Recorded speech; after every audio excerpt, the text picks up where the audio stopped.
le pape François fiancé par le passé, cette jeune femme qu'il a failli épouser avant d'entrer dans les ordres. Il ne se destinait pas à devenir pape. Pourtant, Jorge Mario Bergoglio est entré dans l'histoire. Le lundi 21 avril dernier, le Vatican a annoncé le décès du pape François, à l'âge de 88 ans. Retour sur une vie hors norme. Et sur la femme qu'il aurait pu épouser. Le 13 mars 2013, Jorge Mario Bergoglio entre dans l'histoire. À 76 ans, ce cardinal argentin peu connu du grand public devient le 266e pape de l'Église catholique, succédant à Benoît XVI après sa démission historique. Il choisit le nom de François, en hommage à saint François d'Assise, et impose tout de suite un ton nouveau, celui de la simplicité. Premier pape non-européen depuis plus de 12 siècles, il refuse les fastes du Vatican, troque les limousines contre une Ford Focus et décline les appartements pontificaux pour s'installer à la résidence Sainte-Marthe, où il vivra. Et où il mourra. Pendant 12 ans, il bouleverse les codes, serre les mains, interpelle les puissants, interpelle aussi son Église. Et c'est dans cette même humilité qu'il s'est éteint ce lundi 21 avril 2025, à 7h35, à l'endroit exact qu'il avait choisi pour incarner sa fonction. À 88 ans, le pape François s'en est allé, laissant derrière lui un pontificat qui a marqué le monde.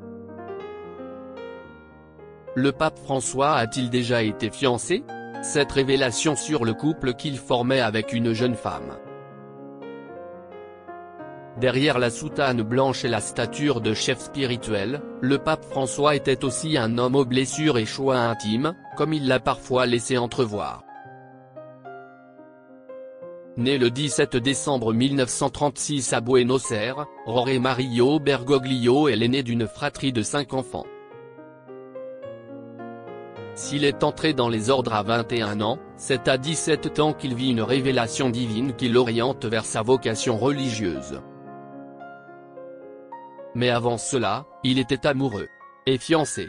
Dans le livre François, pape d'un nouveau monde, sa sœur confie qu'il était alors en couple avec une jeune femme.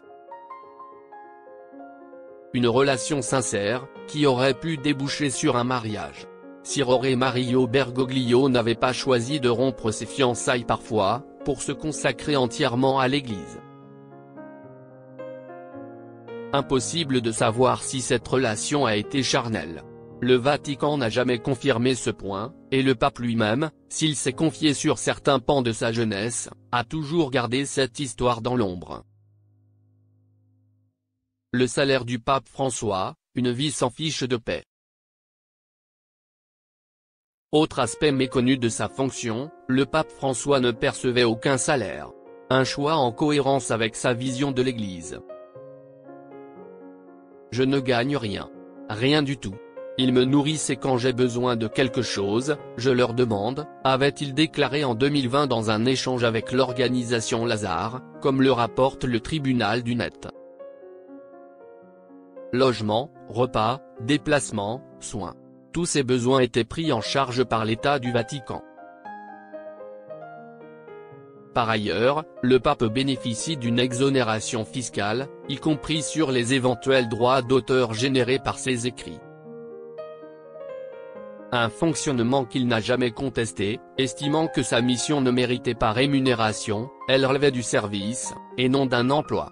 Une manière de vivre sa charge avec cohérence et sobriété, jusqu'au bout.